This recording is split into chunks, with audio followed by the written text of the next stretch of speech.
So as Dario said before we broke, next session is looking at the role that mobile operators and data brokers have in enabling businesses to authenticate their customers. And this session is going to be moderated by Fraser King from Vodafone, so I'll hand over to him and he can introduce the speakers. Thank you. Yeah, thanks. Good morning, everybody. It's great to be here. So for those of you who don't know me, Fraser King, I head up Vodafone's Identity Hub capability inside of Vodafone Group. And today I'm joined by three of my colleagues, some very esteemed gentlemen. We're very delighted to have you here today. And the talk today is really around how mobile operators and data brokers are using data to help authenticate customers, fight fraud, and ultimately improve the customer experience. So maybe I can ask Harrison, Terry, and Howard, maybe just to give a quick introduction to themselves. Sure. I'm Harrison Tang. I'm the co-founder and CEO of Spokeo and also a dad of three sons.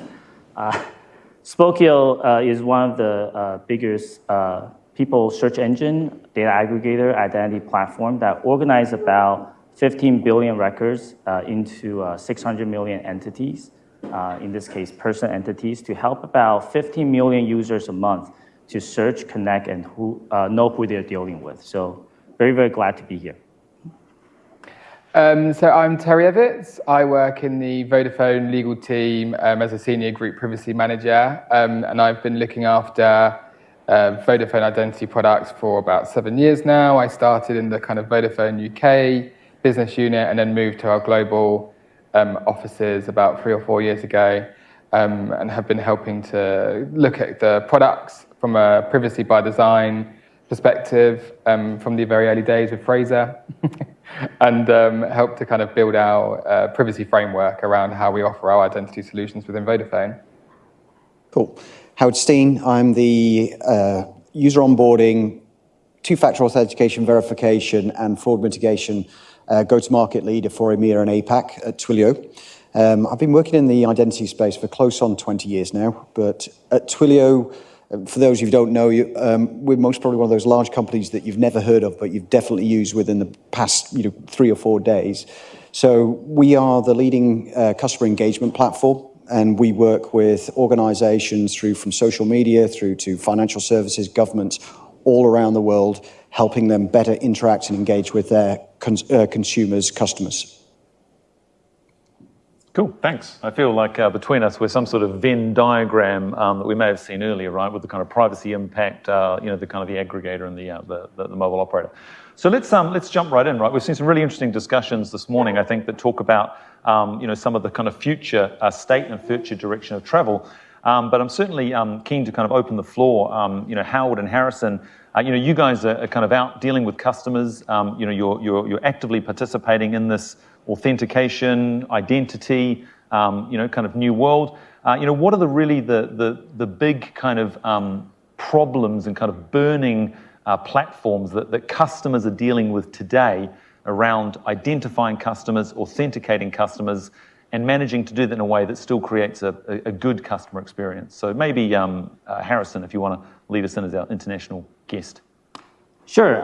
So Spokeo is a data company, so we like to be exact about our definition. So first of all, identity in English dictionary is defined as data and attributes and characteristics about a distinct entity, right? And there's a market called identity and access management. So I would add the dimension of access into this definition, for which it becomes accessible data and characteristic about a distinct entity. Now, authentication is about the linkage between the physical self to the digital self.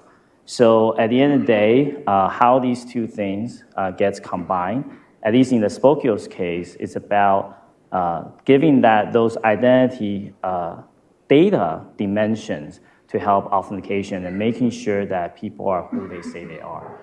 At the end of the day, data can be categorized as one of the dimensions of data is first party, second party, and third party, right? So the data is not just coming from the user themselves, it can come from third parties. So for example, if I'm an Uber driver, then the Uber rating is about me, right? It's part of my identity. So having those kind of comprehensive aggregation to make sure that the person that you're dealing with is actually who they say they are, is actually really the core of what we bring to the table in this huge ecosystem that spans from data, entity resolution, and also access management.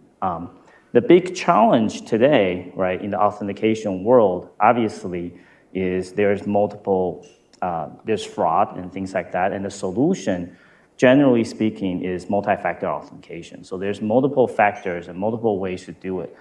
In Spokeo's case, as we deal with today, is what's called the knowledge factor, what you know. But obviously, there's other factors, and generally speaking, there's 4 dimensions. Is a knowledge factor, which is what you know, possession is what you have, who you are, which is biometrics and things like that, and locations, right? So there's 4 dimensions. We don't deal with all dimensions. But the challenge in the technical side of authentication, obviously, is how do you actually deal with and orchestrate all these different factors so that you can, and at the same time, build a very smooth experience for the user so that it doesn't create too much friction, because at the end of the day, fraud and revenue is a balance, right? You can actually have the best fraud prevention tool there is, but creating so much friction, and I bet you the businesses will be really, really not happy, right? Because they will be actually seeing lower conversion rates and such. So how do we balance that? That's also another big challenge in the authentication and fraud prevention world today. Yeah, cool. And what about Howard, right? I mean, we all know Twillio or don't know Twillio, but know stuff that Twillio does. What are the how do these topics feed into kind of what your customers and your customers' customers are ultimately trying to do? Yeah, it's a really interesting one. So, and it's obviously what we've seen over the past 2-3 years is a huge acceleration towards digital from companies like Skechers that we've just heard from earlier, who were a little bit ahead of the curve when they went into their digital transformation. But the biggest challenge for an awful lot of these organizations is that first user onboarding piece. How do they build that trust with an identity out there? Now it could be a Facebook account, it could be a LinkedIn, something like that. Are they really who they say they are? So what an awful lot of the organizations that we're working with, it's about trust. And it's like, how can they get something that's simple? To Harrison's point, when they're talking about user onboarding, they need to make sure that they can bring on consumers quickly and seamlessly in that user flow so they don't get the drop-off. So I don't know if you all know, but if you've ever used Capture, I think the drop-off rates for that are astronomical. Trying to work out what a palm tree is in all of those different screens and everything, I give up half the time. And this is one of the biggest challenges that they get. So, and customers come to us regularly and say, hey, look, we want to have zero friction, but we want to have security and we want to know that these people come on and we can trust them. So, and that I'll say is the biggest thing, that when customers come to us is how can we bring on those consumers onto our platforms so that we can do the conversations, we can have the interactions with them, but how do we trust them? And then once they're on, how do we protect them? Yeah, cool. And Terry, for the last few years, right, you've been kind of the spirit guide in kind of Vodafone around all things privacy related. How do you think, what are the big challenges from a privacy perspective that enterprises face as they start to kind of think about how do I make it easier to authenticate customers and operate in this new world, right? What are some of the big themes, right, over the next 12 months that businesses really need to be taking into consideration as they build these new ways of authenticating and interacting with customers using data? Yeah, I think it's been quite nice to hear that some of the recurring themes in previous sessions Michael was saying is kind of earning the customer trust. And often from a legal perspective, companies can get themselves caught up slightly in trying to find a lawful basis or comply with this regulation, hitting the GDPR benchmark, thinking about emerging legislation that's coming out in new areas, which we're seeing across the privacy landscape. But generally, the principle's always the same. And often companies fight for this kind of idea around consent of the customer, and we must make sure we get the right consents in place, and we can't do anything without consent.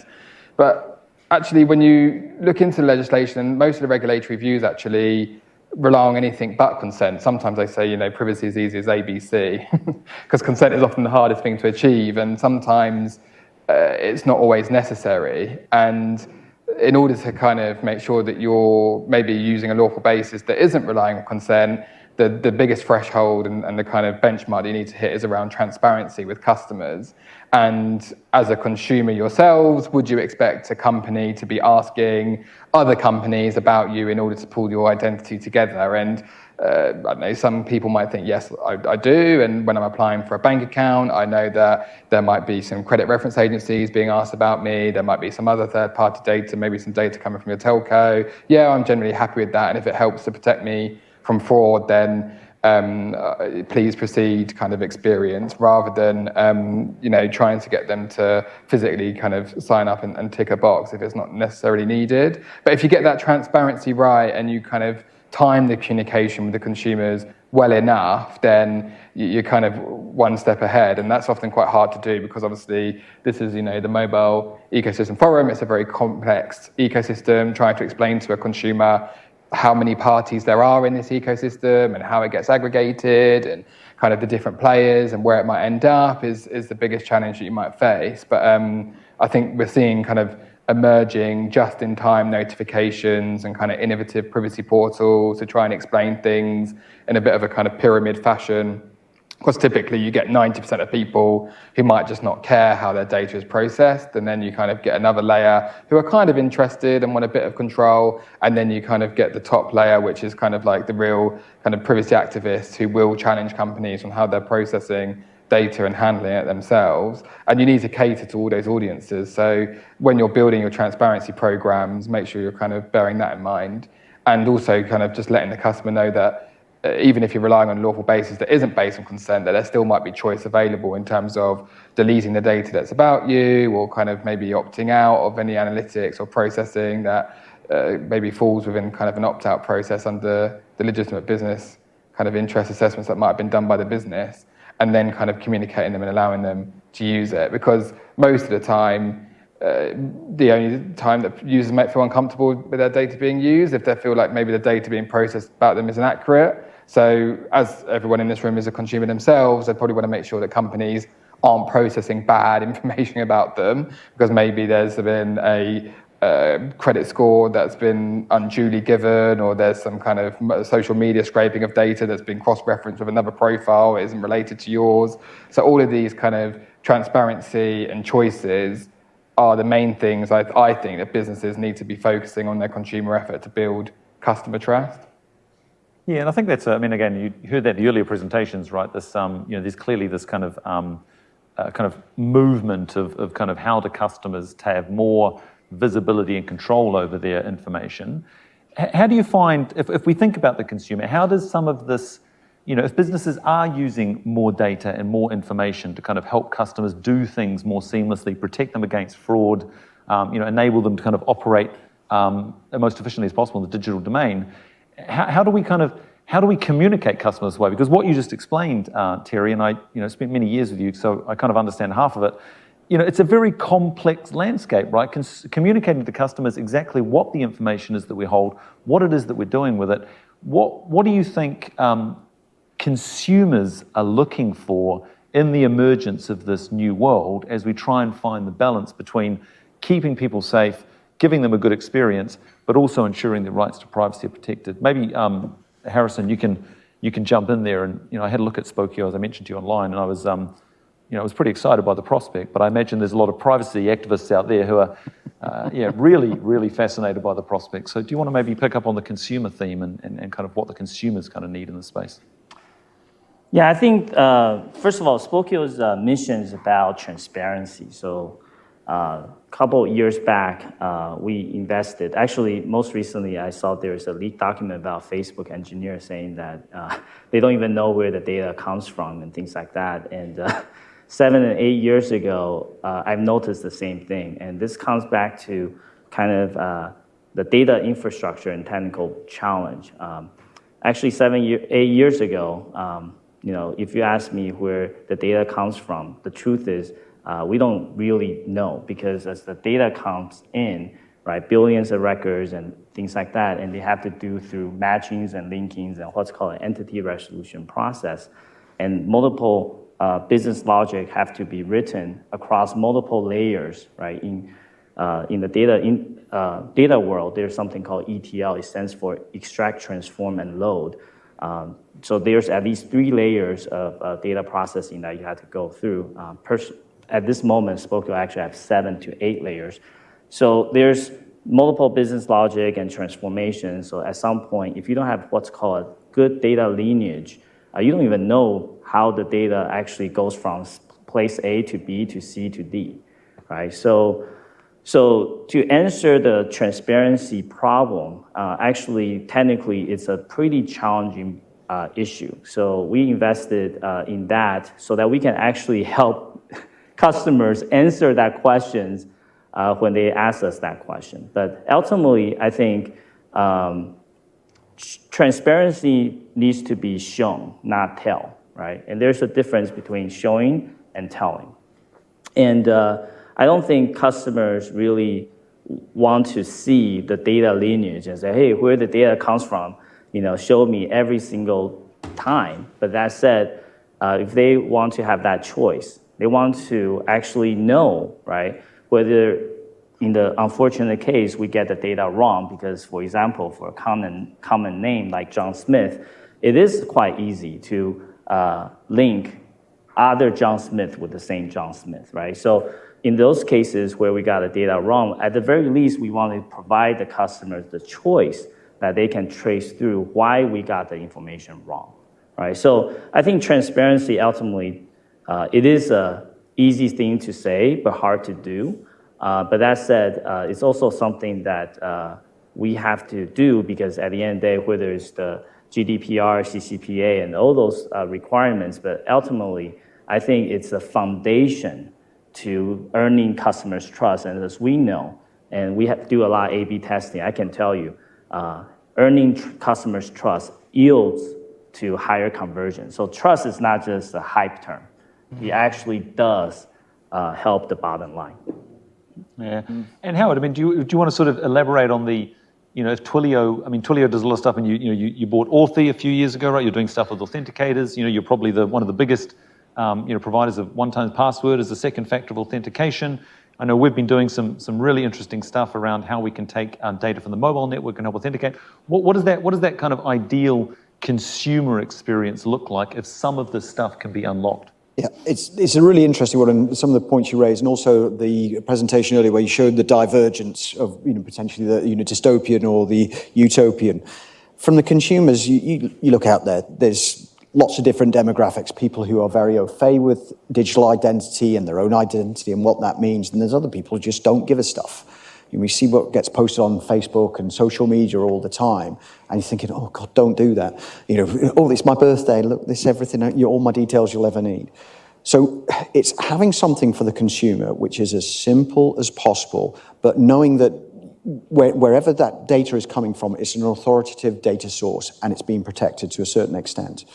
And as long as that is in place, and you don't have to go to a full identity check on somebody, but can you do a validation that that person is trustworthy and something like that? So where we've been working with, funnily enough, Twillio started off with SMS and voice was the first parts. We've recently acquired a company called Segment, which does consumer data platform so that you can better track what everything's going on, because I think there was a talk about the death of cookies and things like that, which are going on.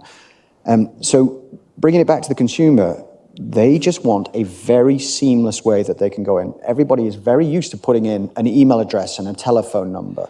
So if that can be used as part of their identification when they're coming onto a service, it's a very simple and straightforward way, and something that they're already very happy to do so in the vast majority of cases. And for a lot of the organizations, when you bring it to them, as long as they can build and have a better idea of the trust and using authoritative data such as the carriers, then it makes that user onboarding and also the authentication and validation side much simpler. Anything you want to add, Terry? Yeah, I think just to add to that, it's kind of more about pulling back the curtain, because sometimes, like I said, people rush to think that everything needs to be consent-based, but obviously the GDPR tries to encourage innovation and allows for those carve-outs to kind of allow businesses to protect their consumers, which is kind of what we're all in the space of doing. And kind of looking at Spokeo, and I don't know if anyone else in the room, it does quite a good job in kind of pulling that curtain back, because whilst you might use that engine to see what data companies are holding back about you, and it might be a kind of a shock to realize all the data points that there is. It's a great tool because it's kind of transparency in practice. It's kind of like a super subject access request tool in a sense, because then you can kind of see all the different data points that a company might be able to search about you too, and then try to take action to correct it. And I imagine kind of like what you were saying as well around Twilio's products and services, it's a similar sort of thing. It's trying to show the user in practice what data is out there about them and then how you can take action to correct it if you think it's causing you any kind of stress or harm by maybe the kind of inaccurate or incorrect processing that's continuing, and moving away from these kind of reams and reams of kind of privacy policies and stuff, and trying to come up with automated tools that allow you to see the data in real life. Yeah, that's some consistent themes there. The maybe then just picking up on the, I know we're near enough kind of coming of the water analogies, or I'm just not talking about boats and yachting and swimming upstream, but where do you, where are the kind of the technologies, right? Which kind of technologies? I mean, we talked about some stuff today. We talked about verified credentials, self-sovereign, SSO. Kind of my question is kind of what are the technologies that are kind of underpinning this movement, and what's your view on, kind of how far kind of up or down that river kind of are we today? So earlier, Michael was presenting the meaning of waters in regards to organizational, and the personal needs. I will also add another thing, which is the meaning of waters between identity and access management, which I think the idea of self-sovereign identity actually really comes from, to kind of the data industry, which includes disciplines such as machine learning, AI, and so on, data aggregation. I think traditionally speaking, in identity and access management, we talk about things like OpenID, we talk about SAML, security assertion machine language, right? And those kind of flows, and in the self-sovereign identity, talking about the different roles in the identity ecosystem, which is the holder, the data subject, the users, and the searchers and verifiers, and then lastly, the issuers and data sources, right? So you have these kind of discipline, but at the same time, I don't hear a lot of conversations in regards to the data attributes. A lot of times, these kind of conversations is just taking for granted, and honestly, data aggregation sounds simple, but it's actually pretty tough, because when you're organizing from hundreds of sources, the truth is the data is not very, very clean. Just give a very simple example. Some data vendors will come in, right? Some data will come in as full address. Other data sources will just do ADDR, right? And for humans, it feels like, hey, this is so simple, it should be exactly the same. But when you're doing coding and things like that, they're actually different. So you have to actually do all these data aggregations, data cleaning, data standardizations, and all that stuff. So those kind of disciplines really have, those kind of conversations live in the data world, right? Talking about machine learning, AI, how many columns and the attributes and feature selections and things like that. Let's grab as many features and data attributes as possible so that I can do unsupervised learnings and k-means and things like that. So those conversations are happening right there. And then the identity and access management have those conversations in regards to privacies, access management, and so on and so on. I think those two things are actually going to converge to really provide a true solution to what identity means. Because at the end of the day, as the English language defines it, identity has 3 dimensions, right? One is the idea of the entity or the state of being. And by the way, entity in the physical world is taken for granted. But in the digital world, it's actually pretty tough. Because for multiple different records coming in, there's no natural primary key, foreign key relationship. Or should I say, there's no natural identifiers that ties all these records together. So the idea of digital identity is actually human-made, okay? So the concept of entity resolution, the concept of data and data aggregation, data integration, and lastly, the concept of access management control I think when all of these coming together, that's when we can really solve the problem and really understand what identity means for everyone. And from Twillio, I mean, you Yeah. see this as a kind of a gradual kind of technical evolution, or is this revolution? No, because this is my personal opinion on it. I remember a decade ago, so BT came out and said they were going to solve the identity problem across the UK and potentially globally, and it was really difficult to do. And they, realised this, and then we'd see about all of whether you self-sovereign identity and things like that. With all of the different, demographics and everything that we've got, the gaps in technology, and what happens when that, those tokens and keys get broken? How do you then, pull that all back in? And so there's going to be, a good period of time, in my personal opinion, before we get to that utopia or that lovely end. But in between time, there are areas that, that I believe the telcos can really help out on this area, where they've got, and having a capability that will go across globally. And I think there'll be an intersection between the telco datas, the government datas, and the self-sovereign identities, which will get there. But it's going to take some time. So, Twillio's perspective, we're actually working on the national identities as well as the telco side of things. So we get that side of things, and Twillio, you've already touched on Twillio owns Authy, which is one of the most popular two-factor authentication apps out there, and there's potentials that we could move into that area as well for maybe things like self-sovereign identity. But in the short term, I think the telcos methodology, with the way that Twillio is globally coverage and across all of the telcos, that we can give that identity verification piece a really good go, which helps both the consumers and also the organizations who are trying to onboard and manage those identities. Very cool. And then maybe one last question, and then I want to maybe open up to the floor. 1 minute. Okay, well, we'll open up the floor then. Everyone else a chance. So Fraser, I got a question for you. So you've done such a great job moderating, you didn't actually get to talk about your stuff. So I don't think people really understand what the carriers have been doing with number intelligence and what that brings to the table. So maybe you can bring that up.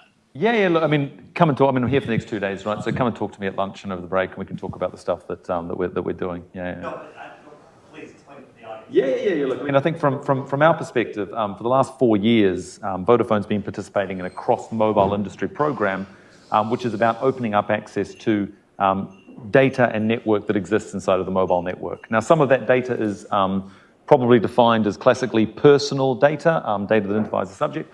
Other data are kind of stuff that's probably a little bit more benign in some cases from a privacy perspective, but these are kind of key signals that can help users authenticate, help enterprise customers understand if identities or devices have been compromised.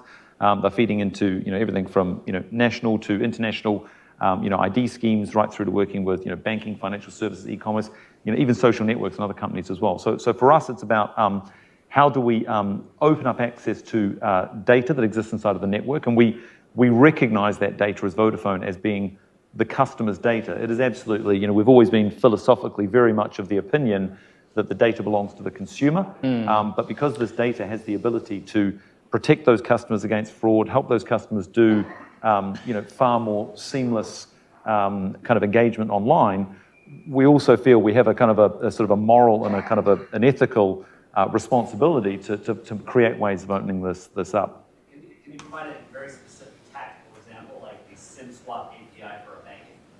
Yeah. I mean, I think that's. I'll even go beyond that actually. So all of you will be familiar with the use of one-time passwords as a second-factor authentication. You talked about possession, something that I have. One-time passwords have become the the kind of the plumbing of the financial services industry globally, right? We receive them many times a day. They are fraught with a number of very well publicized security concerns. They can be socially engineered, they can be intercepted by malware, and they're kind of a messy way of kind of organizing it. So for the last couple of years, we've been developing an alternative that still leverages the mobile number, the SIM card in the device, and all the kind of inherent security characteristics of the mobile network. But rather than providing a 6-digit code to the consumer has to enter, we actually provide a token to that consumer's device. That token can then be mapped back to the user's mobile number. So enabling the consumer to be able to kind of verify that they are in possession and in control of that mobile number as part of a cryptographic process is something we've been doing, and we work with a number of people in this room around those themes. So yeah, again, helping customers prove their bind to their mobile number in a very dynamic, real sense. One more question from the room. Well, we have one online as well from Mufadal, which I particularly like. A bit of a curveball, but you might have just touched on it. How do you ensure that SMS frauds don't take place? I'll put a little quote. We just tested, our global trust study came out. 36% of users, of mobile phone users, are complaining about smishing, phishing attempts and so on. So that's perfectly online. And on an email, that's only 37%. So you got pretty much a neck and neck situations. It's a real big question. What are you going to do about it? And I say it's Fraser, but then you can imagine that we can extend it maybe to Twillio in 2 hours. I'll give my perspective, and I want Twillio's perspective as well. I mean, I think the SMS does get a hard time. In fact, I just gave it a hard time myself. But I think what we can't forget is that SMS is this as a second factor is the only service in the world that reaches every single mobile user. Right? It doesn't matter if it's your grandmother, if it's your auntie, someone who's deaf, whatever. It touches everybody. It doesn't require an application. Everyone knows how to use it.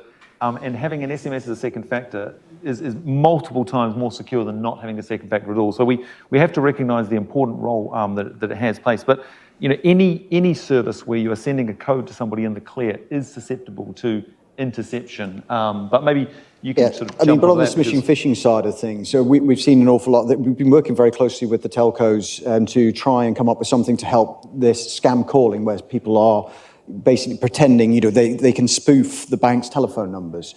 But we're also seeing it globally.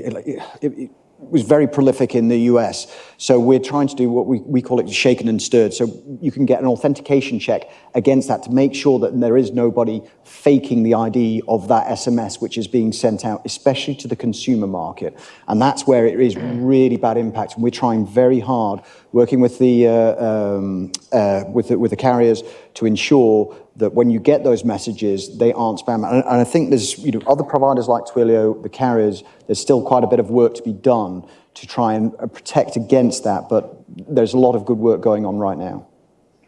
Fantastic. Well, thank you. And as you know, this is very close to our hearts. We work with the entire industry on that. So do follow us on our impact, our initiatives on anything to do with sender ID, smishings, etc. Do we have more questions? Any more questions in the room? I will then disappear from my... Back to you. Thank you so much. Thank you.